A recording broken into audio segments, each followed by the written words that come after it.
Get started, Sheikh. I'll just give you a Yes. brief introduction. So basically, this webinar comes from ISOC Internet Society Bengaluru chapter. We keep conducting, a series of webinars throughout the year. We are just relatively new organization, just 1 year old. And we have this comes from a subcommittee called Digital Safety and Privacy. So the instructor is going to be Sheikh Raashid Javid. Welcome, Sheikh. He's going to talk about cyber hygiene, keeping your digital world clean and secure. He has extensive experience in corporate training. I'll let Sheikh Rashid, take it over, and then over to you, Sheikh. Thanks, Vijay. Thank you very much. I'm happy to be given this opportunity to speak over here. So, as you mentioned, my name is Sheikh Raashid Javid. I work as a corporate trainer. So, I am also Cisco certified instructor, certified EC Council instructor, Microsoft certified trainer, also into cybercrime. So, that is the topic for the day: cyber hygiene, keeping your digital world clean and secure. So we'll have a closer look at various cybersecurity attacks and how to defeat attackers in their own game. So this is the agenda for this 1 hour. We're going to see about introduction, what is cybersecurity, why we need it, the terminology, what are different types of attackers, what are most common and impactful attacks, real life cyber frauds, unique cyber attacks, what is password attack and what are the best practices, social engineering and prevention, encryption and hashing, what is open source intelligence, cyber defense, how to remain safe from cyber attacks, and relevant certification. Since there's a lot of content to be covered when it comes to cybersecurity, so there's a lot to learn, there's a lot to teach. You never become expert because attackers are smarter than us, so we tend to be smarter than them. So it's always a game between us and attackers. But here I try to see whatever are the something which is very important for us to understand. So that's what I'll be covering in 1 hour. This is about me. I work as a corporate trainer, and I am also EC Council Cyber Mentor as a CopConnect with National Security Database. So I have almost 20 plus, or I would say 25 plus global certifications, mainly with CompTIA, EC Council, Microsoft, and others. I'm also available on LinkedIn. So most of the times I would be busy delivering the trainings. I do interact with corporates, government. I have traveled to a lot of countries where we interact with a lot of people, understand their need, learn from them, teach them. So this is how this process has been. Now let's get started without wasting further time on the introduction part. So what is cybersecurity? Now I know I have a mix-up audience today. There could be someone who is new to cybersecurity, but there are others who have spent a lot of time. But as I mentioned, we never become experts. So it's always learning. This is what the challenge has to be. This is the reason I have been doing these certifications till now, because I always keep myself open to learning. So I say I never become expert. There's always learning. Now, what is cybersecurity? So we know that we are trying to prevent attackers. We are trying to prevent them from attacking our infrastructure. Now, you never say it is impossible. I have seen a lot of people in cybersecurity who say it is impossible for someone to attack my system. But we say it is very difficult. We increase the difficulty level. We don't make things impossible because there are smart attackers are smarter. They're like, gray attackers. They work with us. They also work with attackers, or the black hat. Earlier we used to call them, but now we are a different terminology. But I mean to say that it is always, we need to make it difficult for the attacker. So that's where we have a lot of techniques. We start with encryption, which I'm going to cover later. We have different types of access controls, those who work in security. We have risk management techniques. We have threat assessment. We have instant response, we have network-based security, we have endpoint-based security, we have data security, we have identity and access management, we have cloud and mobile device security. So there are a lot of strategies which we have been using. If we talk about layered security, defense in depth, we talk about zero trust model because our perimeter is no more secure. So there are a lot of techniques when it comes to cybersecurity. So the ultimate objective is we need to ensure CIA, confidentiality, integrity, and availability. Confidentiality deals with who should have access, and we are preventing unauthorized access. Integrity deals with who should be able to modify, so we are preventing unauthorized modification.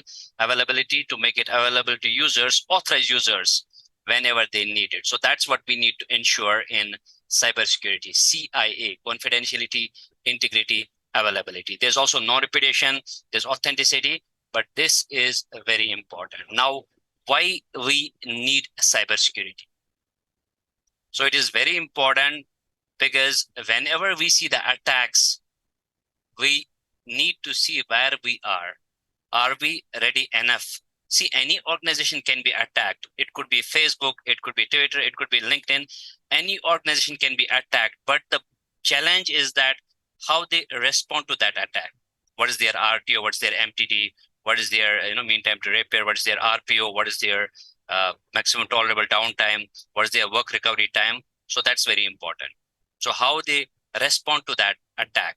So time, resources, limited time, limited resources, and a best strategy. So if I design a plan, it might work for me at that point of time, and it might not work for you because your organization is different, but at least we have a kind of a plan on how to get started. So why we need cybersecurity? Because we need to protect sensitive data. We need to preserve personal privacy. We need to prevent financial losses. We need to also maintain some sort of compliance, because nowadays, if you see, you have HIPAA, Health Insurance Portability and Accountability Act. If you're a hospital, you have PCI DSS. If you have, if you're a bank, Payment Card Industry Data Security Standard, or it could be FISMA and all those standards, GDPR and all that. So we need to make it sure that we meet that compliance. And most important is BCDR, Business Continuity and Disaster Recovery. So with cybersecurity, we're going to learn how to protect our systems, how to make them available for the users. So that's why we need cybersecurity. So this was some sort of challenge for the participants, since we have limited participants. So we are just going through this. So the definitions. So when a hacker successfully gains unauthorized access to an organization's network system, servers or databases, exposing sensitive data, right? Or we can check with this, what is authentication? Now, out of this, you need to check what is authentication. So the authentication is the process of verifying that someone or something's identity. It ensures that information is true, genuine or valid. Methods include pins, passwords, retina scans, and biometric scans. So these is some cybersecurity terminology which we need to know. If you're new to cybersecurity, you need to understand what is authentication. Now, what is botnet? So if we see here, a botnet is a network of infected devices like computers, routers controlled by a malicious code, can be used for various purposes like click fraud, Bitcoin mining, spam, and DDoS, because this comes from robot, like bots. Those are zombies which you control. Okay, so this is the definition of botnet. Now, what is data breach? When a hacker successfully gains unauthorized access to organization's network, system, server, or database, exposing sensitive data, this is what is data breach. Now, what is a VPN? So if you see out of them, VPN is a secure network that encrypts internal traffic, ensures privacy, and keeping you anonymous, commonly used to protect data transmitted over public network. So that is your VPN. Now, what is encryption? Encryption is the process of converting plain text into unreadable ciphertext using algorithm to ensure data confidentiality and prevents unauthorized access. Now, what is phishing? You might have got those mails. So it is a deceptive technique used by cyber criminals to obtain sensitive information like your usernames, passwords, credit card details by posing as a trustworthy entity. Now, what is malware? So it includes viruses here, right? And worms, trojans, ransomware, spyware. It affects system and disrupts normal operations. That's your malware. Now, what is firewall? It is some sort of security barrier between a trusted network and untrusted external network. They filter incoming, outgoing traffic based on predefined rules. Now, what is two-factor authentication? So here we are left with this additional layer of security that requires users to provide two forms of identification: passwords and SMS. The last one is APT. So these are advanced. This is a long-term unauthorized presence on a network or computer system that repeatedly pursue their objectives through various cyber attacks. So these are some important terminology, some important keywords we need to remember, we need to understand if we work in cybersecurity. Since there's a limited time, so I am trying to cover as much as possible. Otherwise, it was a challenge to be done. Now, types of attackers. So if you see nowadays, there are a lot of types of attackers, but most of the times you hear about script kiddies. So they don't have any experience. They are going to use the tools and techniques which is being used, which is being designed by the real hackers. So that's why we call them script kiddies. So they just keep on using the script which is written by some other people. Hacktivists. They are politically or they are socially motivated. They try to attack the organization because they may be trying to promote some sort of cause or protest. But most of the times, I have seen a hacktivist is going to deface a website. So they don't steal data, but on the website, it would be written that this site is being hacked by this group of hackers. So those are hacktivists. And what are cyber criminals? They always are interested in financial gain. So for them, money is very important, financial gain. They attack, they do some illegal activities for financial gain. They might be using a lot of other techniques like credit card fraud and all, but the ultimate objective is financial. They just are interested in earning a lot of money by doing hacking or making money by doing hacking. State-sponsored, these are government agencies. So these are being set up by the government to, they're being, people are being hired by the government to maybe learn about the opponent, learn their techniques, or maybe all, sometimes to also attack them in case it is needed, like, when there's a cyber war. So it has got a lot of definition, but these are being employed by, by the state, by the government. So motivation could be military advantage.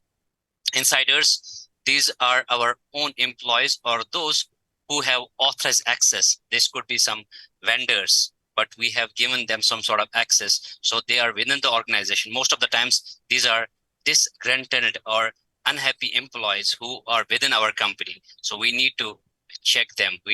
That's the reason we have zero trust model. Otherwise, we had a perimeter security and we were happy with that because we thought whatever is inside is secure. But nowadays, that is not a case. So that's, these are insider attacks. APTs is advanced persistent threat. These are advanced and these are persistent. So you need to check their behavior. If the threat is trying to set up or some malicious thing is trying to set up a connection with your machine for last 6 months or 3 months or 1 year or more than that, and they use advanced techniques like they might be hiding their intention. They might be using rootkits to hide themselves. They might be also clearing logs. So they are advanced. And malware authors. So who are the malware authors? Those are the designers, those who design viruses, worms, trojans. And it's not that difficult to design a virus. You have a lot of tools like you have JPS virus maker, internet worm making. A lot of tools are available online. Or you can also make those batch files. Phishers, those we know, who are sending you a phishing links. A lot of types of phishing we're going to understand. Then social engineers. So it's a broad category. It could be using human psychology to do the attack, but phishing is one subtype in social engineers. So social engineers could be of different types, but phishing is one technique used in social engineering. And black hat, white hat, gray hat. So these are bad guys. They will always do hacking for malicious purpose. White hats, those are good guys. Gray hats are in between, but nowadays we don't use these definitions much. So black hat, white hat, gray hat is being replaced.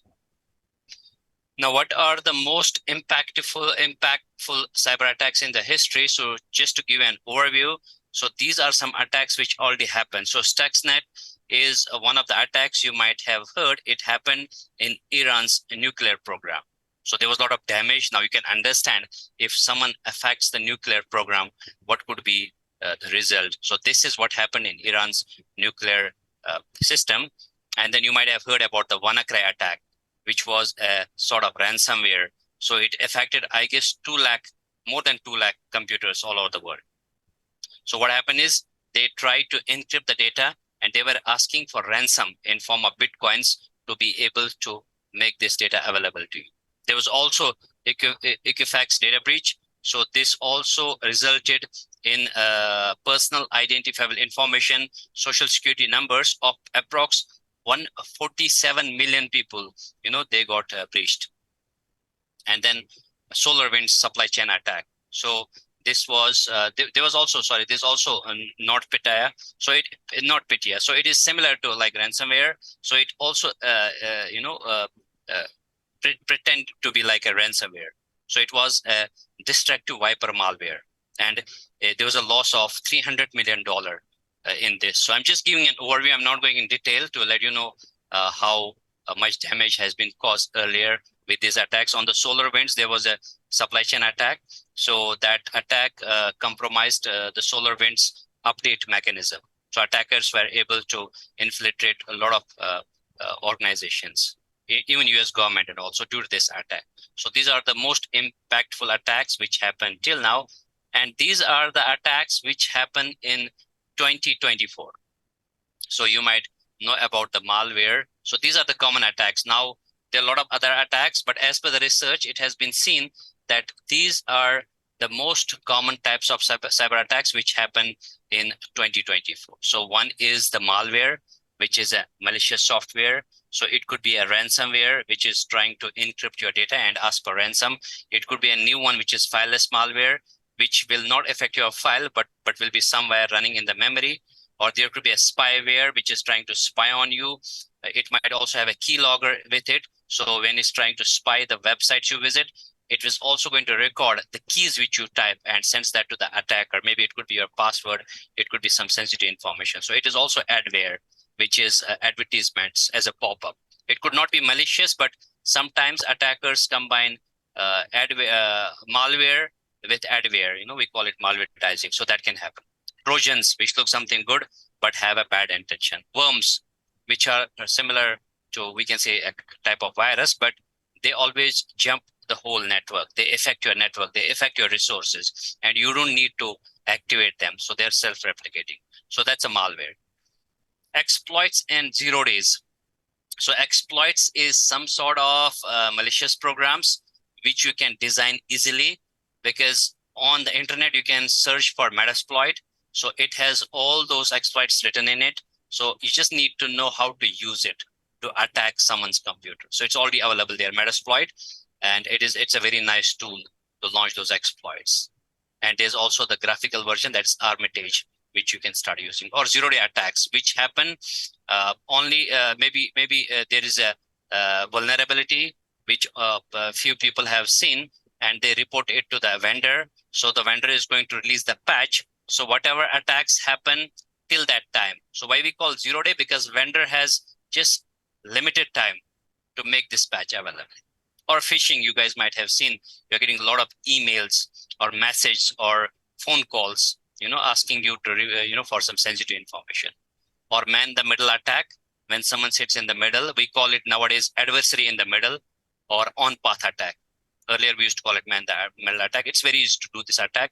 You need to use Kali Linux. You should have a Canada build. You should have EtherCap, BetterCap. You can do this attack. It's not that difficult. So it works only on the weak protocols like, FTP and Telnet and all.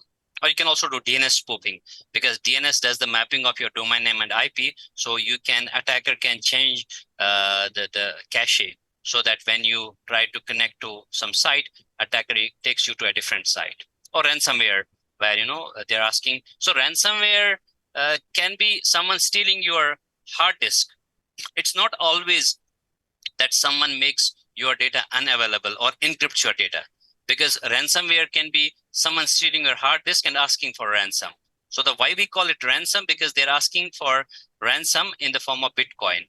So if someone is going to encrypt your data asking for ransom, that could be a crypto malware, right? So ransomware could be anything which is asking for ransom, stealing your data and asking for ransom. Or SQL injection is where you try to log into a site without typing the username and password. It is simple. You need to search the admin login, and you can type a simple query like, colon or 1 equal to 1 hyphen hyphen. And then what will happen is most of the sites are still vulnerable to this simple SQL injection, because you're making the condition true. 1 is equal to 1. That's what's happening when you try to type the username and password. It's going to send a request to the backend. Give me the details where username is this and password is this. Now, these are some real life cyber frauds to understand the risk and learn from others. So this happened actually, really, the mom whose laptop was locked down by a ransom. So it was Alina, her mother fell to a victim of this attack before Thanksgiving. So her laptop was infected with CryptoWall. So what happened after that is her files got locked, and then she has to pay the ransom to get those files. Tom's blackmailed you to hack the Ashley Madison account. So this happened in real time. Now there's a person by the name of Tom who was exposed when his Ashley Madison account was hacked. So the attackers threatened to reveal his secrets unless and until he has to pay that sum. So this happened in real time. Or just imagine attackers or ethical hackers taking over your PC. So we call them hackers, but sometimes if they're ethical, they're doing always good purpose. But just understand, hackers taking over your PC. Yes, this happens remotely. So even if you go to the airports, there also, you never know your phone, if you try to connect to an open Wi-Fi, you never know if it would be under someone's control. Or if I need to take a control of your PC, I can simply create an exploit. I can use a reverse TCP, MODERATOR shell, and create it. So command is already given online.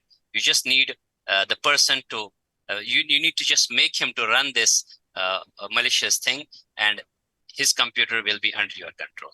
Or car remote hacking. So because this is a remote kind of, when you send a signal to the car, so we call it rolling code attack. So when you send a signal to the car, those codes, so attacker can capture them and use them later. So it happened in real time. Sometimes, back when I was in Africa, I saw that, those attacks happening, people selling those devices where you can unlock someone's device. So it used to happen a lot there. And that's when I realized this attack is happening a lot in some part of Africa. So people used to sell those devices where, you can unlock someone's car. Or a ransomware deleting academic papers. Now I know we have a lot of researchers, a lot of PhD holders. Now for them, they have spent a lot of time writing their research papers. Now just imagine if the ransomware is going to delete their papers. So the best thing is that you have a backup, and you should also use your own kind of encryption system. Like in Windows, you have a BitLocker, or there's a VeraCrypt, very nice tool. So the best thing is that you encrypt your files, you encrypt your folders, you set up a password. Now you are not making it impossible, but you are making it difficult. So if attacker has to attack my computer and Vijay's computer, so attacker is going to see which one will be easy for him. So attackers will always search for easy target. They are not like, let me challenge myself. It might happen sometimes, but most of the times attackers looking for easy targets. So if you keep yourself secure, then your competitor, and you serve the purpose. So that's the idea. Now, World of Warcraft account hacked twice. Yes, it happened. Even for gaming accounts are not safe. So someone with this account was compromised, not once, but twice. This shows us, how important it is to keep our accounts safe. So most of the times, even, I am working in cybersecurity, but my account can also get hacked, whether it's Facebook, whether it is Instagram. So I cannot blame them. There is some responsibility from their end, there's also some responsibility from my end, because security is, we say, everyone's responsibility. It's not a blame game, but it is everyone's responsibility, because we are human firewalls. Data breaches and catfishing. So you might have seen those data breaches happening, or catfishing, when someone is trying to create a fake profile. You see you're getting in touch with some actress, but you fell some kind of a romance which happens online, and at last you come to know that it was not that person. So this happens most of the times. Phishing and the US election. So yes, the phishing happened in the US election. Hillary Clinton's aide fell the victim to this phishing attack, so which led him to lose the election. It happened in real time, and recurring scams and financial loss can also happen. There are a lot of people who fell prey to the same multiple scams, and the challenge which I have seen is that people don't know whom to report. For example, if I see now, if there's a message saying that, hey Sheikh, your account got detected with 10,000. The thing is that, I get confused. I don't know how to approach. Yes, the thing has happened. So there are, if you might have seen, there are 3 types of controls. One is preventive, to prevent things. One is detective, to detect things. And one is corrective, to correct things. Now, first thing is detective, or first thing is preventive. If you're not able to prevent, then detect it. Not able to detect, then at least recover that, whatever has happened. So the main challenge is that, whenever there's a loss, so we should have the contact details of the bank, so that we let them know that this thing happened. At least we are going to prevent the damage further. So these things we need to be, aware enough. Workplace attack and public Wi-Fi risk. So I'm going to talk about a juice checking attack later, but this happens on the airports most of the times, or when you try to connect to public Wi-Fi. So my advice is, do not do anything which is sensitive when you are at the airport where you're using free Wi-Fi, because ultimately it's not secure. Now, these are some type of unique attacks which I have seen. And for these attacks, the best defense is awareness. If you don't know what is juice jacking, I don't think you'll be able to stop it. So juice jacking attacks happen at the airports most of the times, or you might have seen it in the railway stations, but public places. So when you try to charge your phone, you think you are charging your phone with a normal cable and you are happy. But at the back end, you never know that through this cable, this device is going to steal all of your personal data. We have seen those attacks happening in real. It is just that people were not left with battery. They tried to use the charger, which is available at the airport. And what happened is that it did a juice jacking attack. So it's known as juice jacking attack. So the best thing to prevent from this is, you should have, there's a cable, which is going to prevent. So you might have seen data blocker cable. So there's a data blocker cable. You should, it's some sort of pen drive you connect to your phone, and then use it so that it's going to block the data, or just keep it off when you're charging. Maybe, if you don't have a cable, just keep it off when you're charging. And there's also USB dropping attack. It happened in real time to one of the most secure organizations. Though they were very secure, and attackers were not able to attack them. So what they did, they purposely dropped a media, a pen drive, which was infected. So some of the employees pick up the drive and started using, okay, let me see. We are always curious to see what is in the pen drive, and they got infected. So the prevention could be, never ever pick up the pen drive, especially if it is in your organization, because it might be some sort of drill which is done purposely by people. By if you see there's some sort of auditing, they purposely do these attacks. They might be just keeping that pen drive there. So you pick it up, and then you are going to attend the training for this, because we are all a human firewall, and you are a weak link in this chain.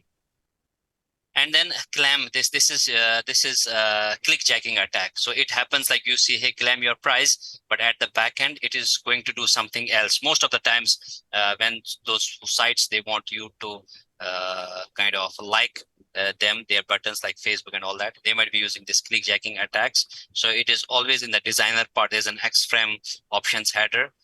This might be fixed by the developers, but this is the attack which happens. These are the unique attacks which I have seen happening. Now, there are a lot of other attacks, but I think it's very important for us to understand the password attacks and social engineering. So what is password attacks? That is where attackers are going to steal your password. So there are a lot of techniques. They might be doing a phishing.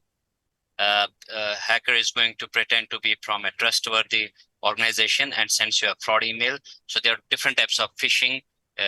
We're going to see that in social engineering.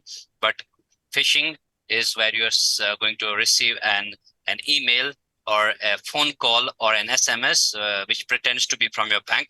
You click on it, it takes your sensitive information. Or there could be man-in-the-middle attack.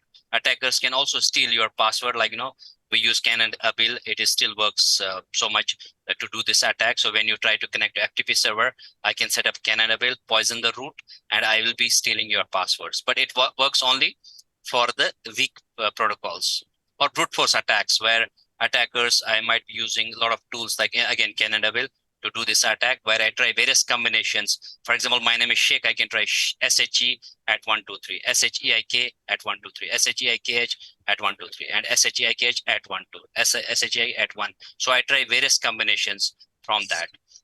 And dictionaries. So there are a lot of dictionaries which are available on internet. You can just download a one to do this attack. You don't need to make your own dictionary, but there are a lot of dictionaries which are available, which have weak passwords. Only if your password is weak, it is going to try those passwords from the dictionary on your account. There's also credential stuffing, where attackers steal the usernames and passwords from some organization and try them on a different organization. Or keyloggers can also be used to steal passwords, where they are going to capture those keys. Earlier, we used to have hardware keys. Now we have software keyloggers to steal them. So let me show you, there's a very nice tool. You guys already know about some of those things, but I'm going to show you this, how to secure your password. There are a lot of sites. Again, there was, there was other site, Have I Been Pawned? But here, if you try on these sites, maybe you don't need to create a same password. You might be creating a different password, but I can give something like Apple is good for at some numbers, right? It just gives you, like, see, when you increase those numbers, and you have to make a combination of different numbers to see how long it takes for your password to be cracked. But there are different techniques. If attackers use different techniques, but we are talking about brute force. So brute force may take this much time. But what if attacker has a dictionary? But if you make it more stronger, then what will happen is attacker, it is taking a lot of time for them to crack it. But I would again say it depends on the technique. But at last, you also, when you create your password, make it sure you also check the strength. And there's other website, which is Password Google. So if you know about the password managers, so it is going to keep all your passwords here. See, I have 40 apps. It has kept all those passwords safe here in this Google. Again, if it is like a LastPass and all that, there are a lot of password, kind of managers which are going to keep your password. But it all depends on is it good? Is it not good? So if it's a free, I would say the chances are that you never know. But if it's a paid one, most of the times they maintain the security. But it's all like, when you keep your data on cloud, you got to trust, right? This was the one challenge why people were not willing to go to cloud. But again, we have to trust. If we, even if it comes to Facebook, even if you send a file to someone through Gmail, you send, thinking that you're doing it securely, but you never know what's happening at the back end, right? So those challenges are always there. Now, password security, what are the best practices for you to make your password secure? You should, now we are going passwordless. Maybe most of the organizations might be going passwordless, where we are not using passwords. Because if you see in MFA, multi-factor authentication, there are 3 factors: something you know, something you have, or something you are. So when you say something you know, that's your password. So we are not going to use this factor. But when we go passwordless, we're going to see that if you have a device where we can send a code or your biometric fingerprint and all that, it also, people can also spoof it, but it's a little difficult, when we try to compare that with this, with the password. So it is a little difficult. Now, what are the best practices for the passwords?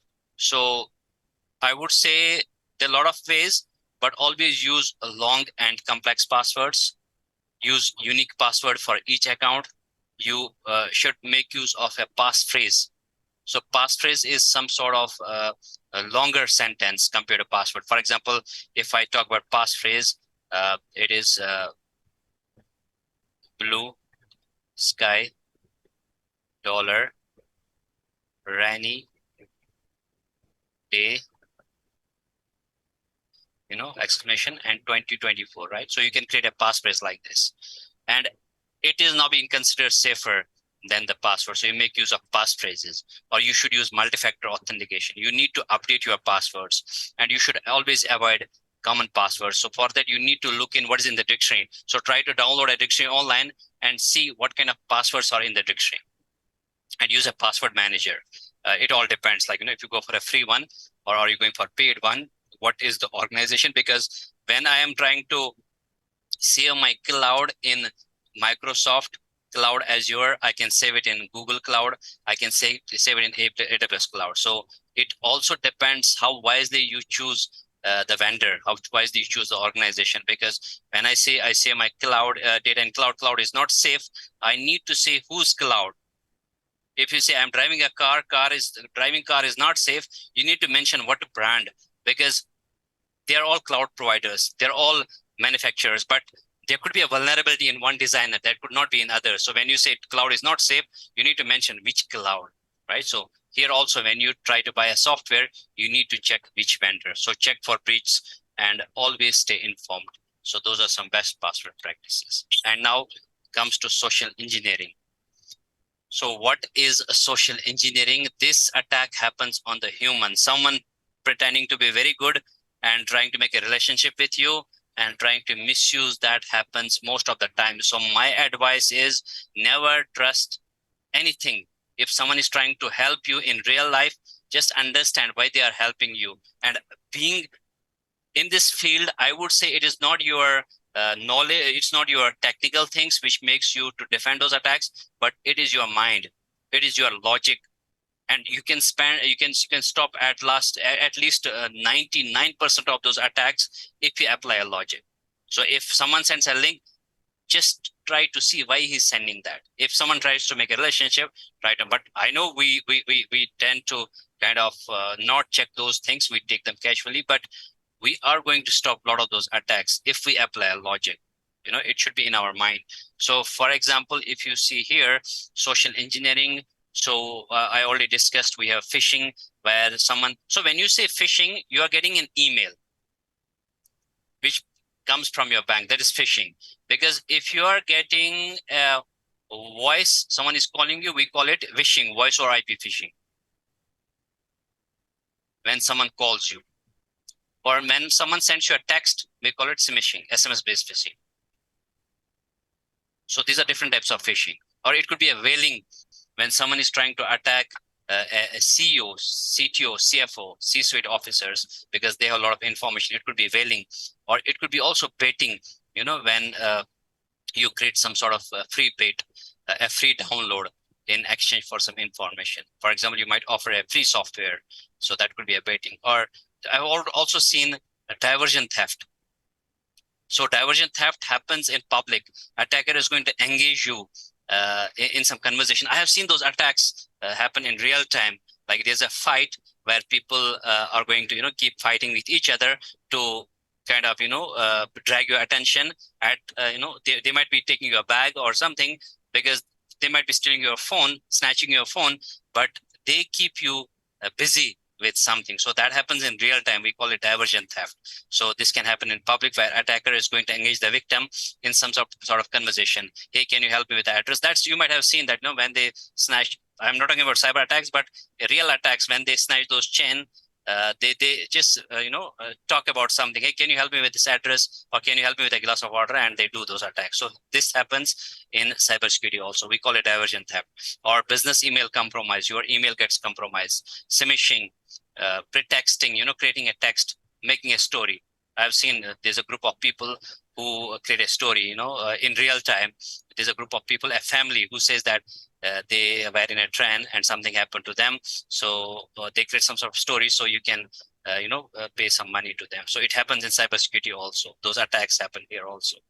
Honey traps happen, tailgating, piggybacking. So when someone is following you at the back, when you try to open a secure door, they try to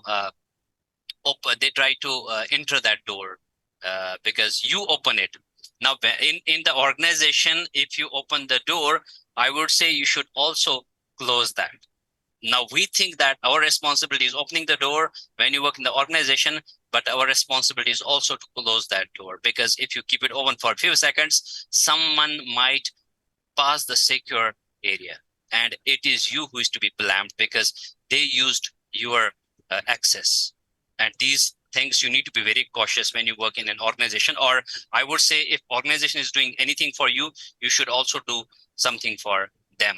Like, right now, if I speak over here with you guys, is something which I'm doing for the society, because there is something, if you have something, give it, because ultimately you're going to get it back. That's what I've learned. So this is very important. When you work for the organization, be responsible, take care of those things, because ultimately you're going to help your organization a lot. And you're being paid. You'll be paid for that, whatever you do to secure your organization. Now, what is the if you see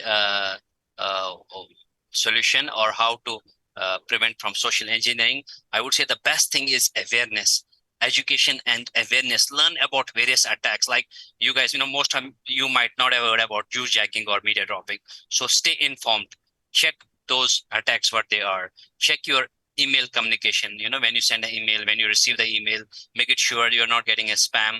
Click on that. When it comes to phone calls, if someone calls you, whether it's a girl who talks very nicely, but just tell him, because if I have seen in India, we never tell where from you got the number, but I have seen in other countries, especially in the United States, if someone calls you, they have a good habit of asking where from you got this number and verifying that. But here, only few people verify those things, but it's your duty, because if someone calls you, you need to verify. And the bad thing which have happened, if there is someone attacking you, you are not sharing that information with others, because what will happen is it's going to prevent others from getting infected with the same thing, or at least report that as a spam, because ultimately we think, okay, I have escaped from that attack, but what am I doing to prevent? Because it's always coordination to make attackers weak. So we should coordinate with each other. Physical security, secure your devices, be cautious, especially in public places. Check about, tailgating attacks, social media, limit the information. I know I myself keep sharing the information, but ultimately I am giving all the information to Facebook. My name is Sheikh. I was there. I have attended this. I like this hotel. I like to eat this. So I am sharing my life with them. And tomorrow it will be easy for the attacker to say, hey, Sheikh, you like this? Hey, you went to this place. This is your favorite. I'm sharing my whole life free of cost with Facebook. And I know we cannot stop it, but ultimately it is going to affect us, because Facebook, Google knows everything about me, what sites I have visited, what location I have been. So one time I was shocked to see that Google has everything about me, my photos, my videos. Even I deleted from my phone, but I was able to see that Google has everything. Now you can understand, do they misuse it? Do they not? That's another question. But now you can understand your privacy. Like a lot of sites now, there's a Privacy Act, and there was right to be forgotten. So it is coming up. I'm not sure if the Google has it now, but it was supposed to come, where you can request them to delete all your personal information. So there's a quick quiz. I'm not sure if you can take it, but I'll be sharing a link. You can take it later to challenge yourself with a quiz test like this. There are a lot of quiz.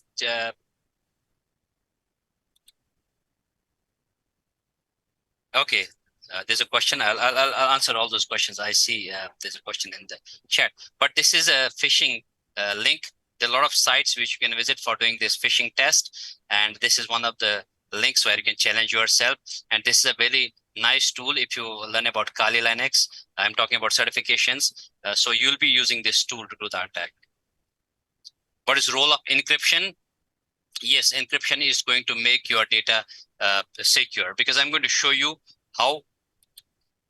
Very quick. I think we have 10 minutes, but I'm going to finish it maybe 10-15 minutes. So if you have some text like my secret number is some number.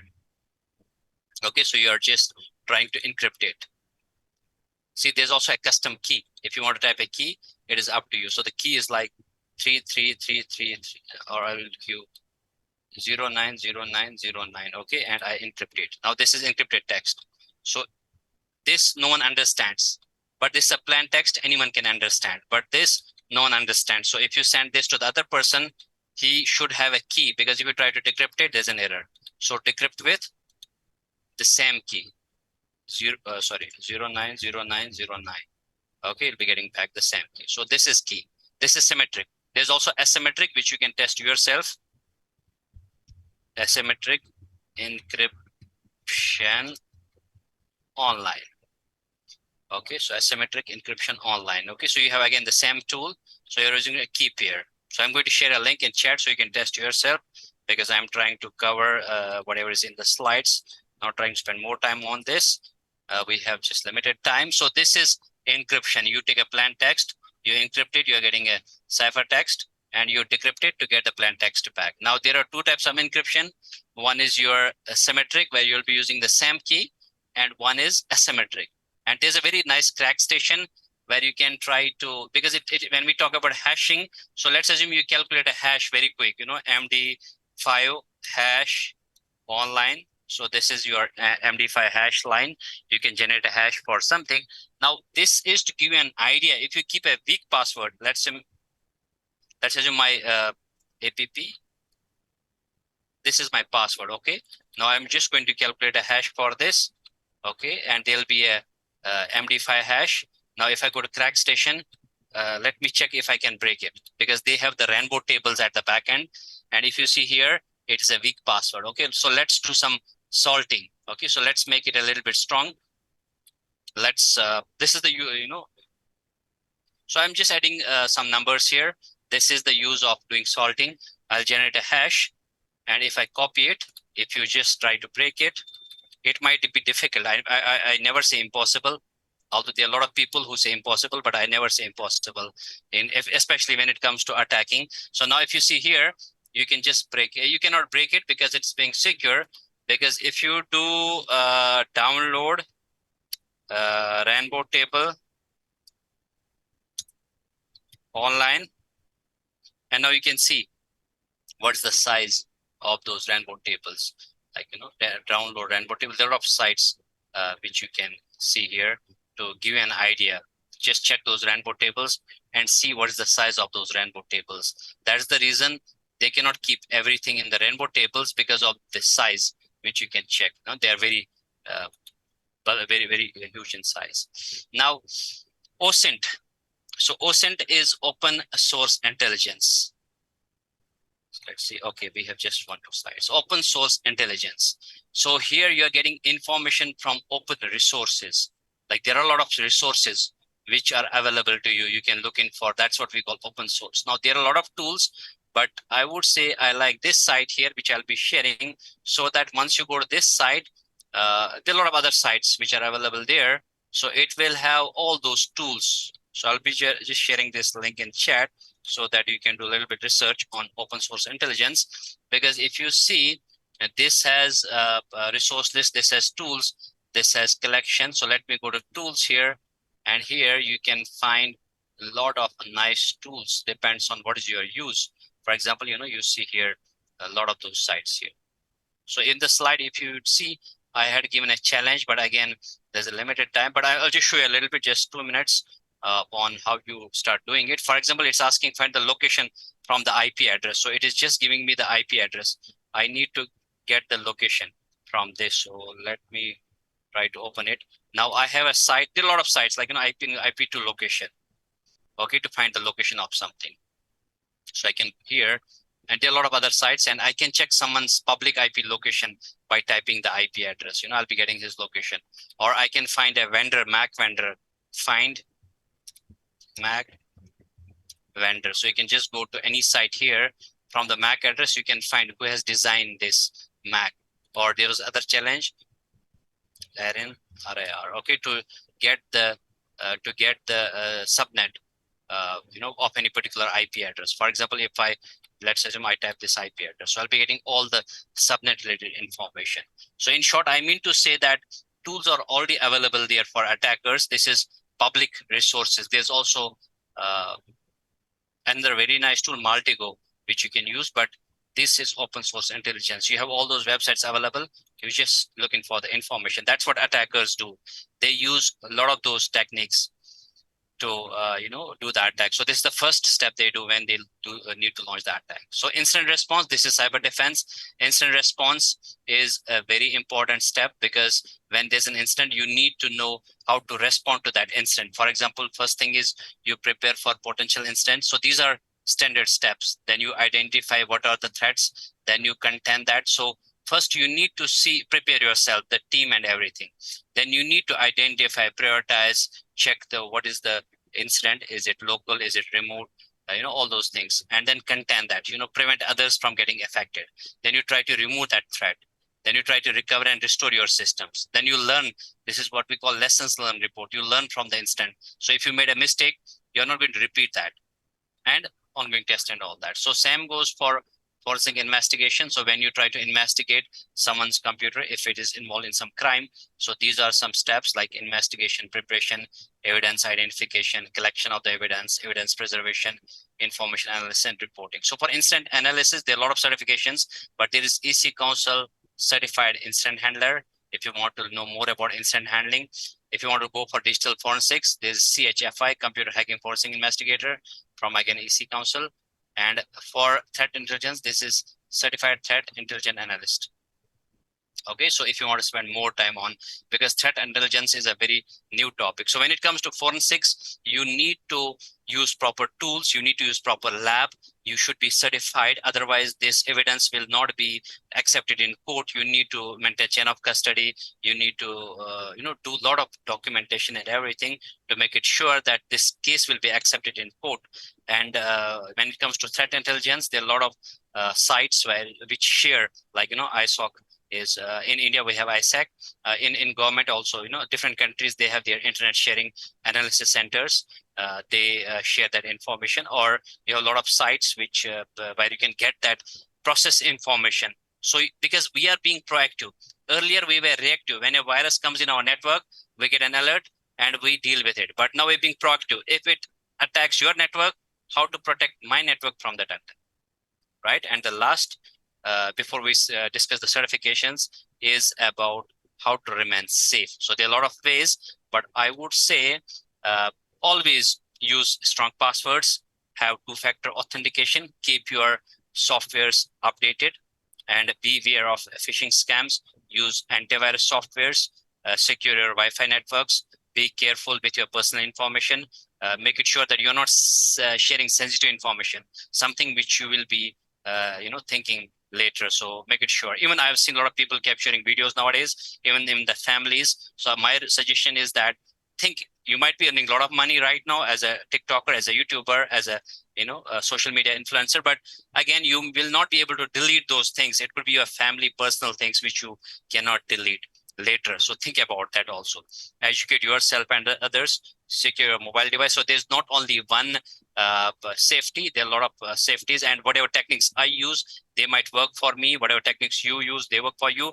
But it is always learning, because if I spend time working with a tool, that's what I'll be learning how to use it properly. Now the last thing is certification. So I think we have just 1 or 2 minutes to discuss about certification. So when it comes to certification, there are 2 types of courses. So one is security and testing. So if you want to go basic security or testing, then you should look in for EC Council and CompTIA. Now there are others also, but these are the man vendors and GAIC and all that. There are others also, I'm not saying, but these are recognized everywhere. I've been traveling to a lot of places. I see there's a lot of demand for EC Council, CompTIA. And when it comes to management, you should go for ISOC or ISAC, because EC Council has a lot of good certifications I discussed. When you want to go, ethical hacking is one of the most important. If you want to start your journey, you should be doing CHV12, which is the latest one. CHV12. Oh, sorry. CHV12. And for CompTIA, it is SY0701, which is Security Plus. Now, again, you have other certifications also. So these guys have like, I'll talk about them.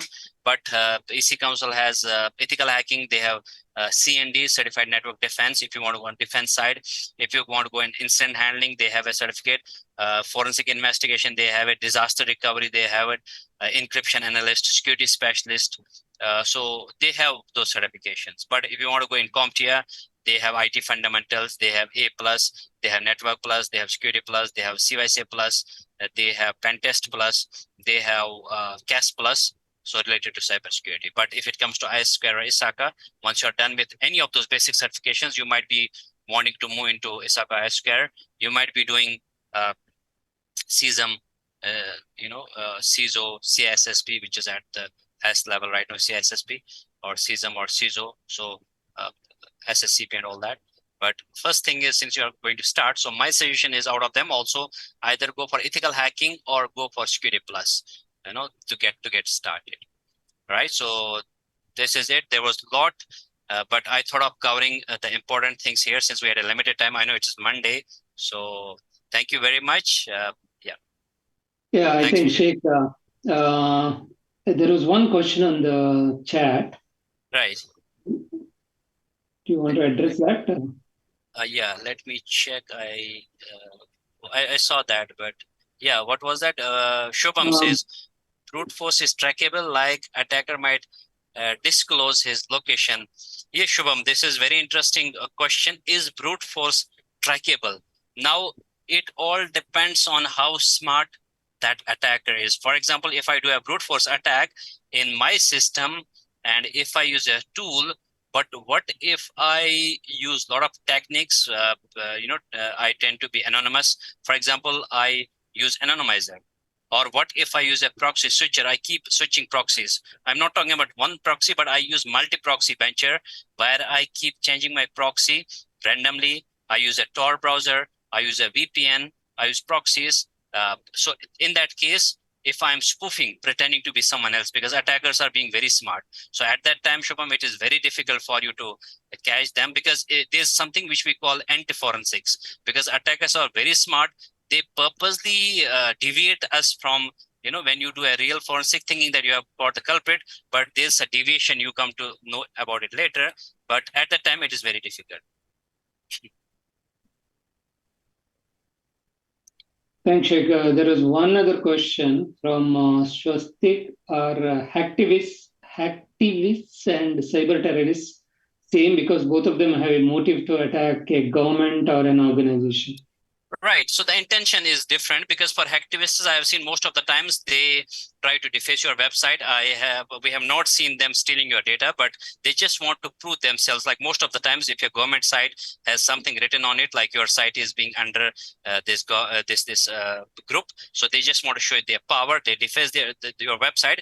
But cyber terrorist is most of widespread. They cause some sort of widespread fear. Like let's assume they break down your network. They break down your infrastructure. So I would say at that case, cyber terrorists, their techniques or their attacks would be a little more severe than activists. But this could be same, motivation could be same, but depends on, because ultimately if you deface someone's website, ultimately you are just making it, getting a problem. But again, it depends. So based on their how much damage they can do, they have been divided into activists or cyber terrorists.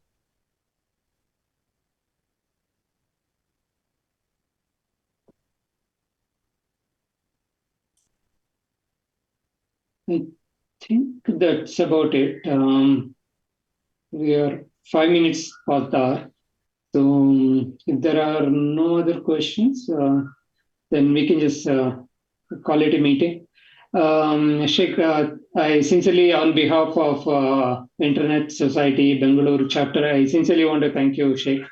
It was a good crowd, at least I think at the peak I saw 23 members. So, so that was nice to know on Monday morning. So, and the next time I think it will be even better timing actually, right, to get a lot more. I personally, I really enjoyed all the information that you shared, Sheikh. That was very, very valuable. I'll let the participants or whoever registered, I'll let them know it is available in the live stream, right? So that will be very useful. So thank you so much, Sheikh, and looking forward to conduct more sessions with you, more in-depth sessions with you. So Sure. thanks everyone for joining on a Monday morning. Thanks everyone. Thanks all. Thank you. Thank you. Bye. Talk to you Thank later. you. Bye. Thank you. Thank you. Thank you. Thank you. Yep, thank you. Thanks.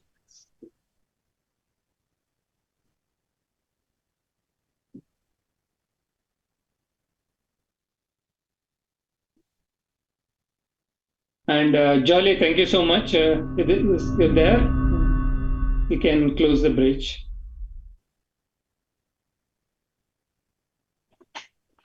Yeah, I'm just closing up the live stream. Okay, sure.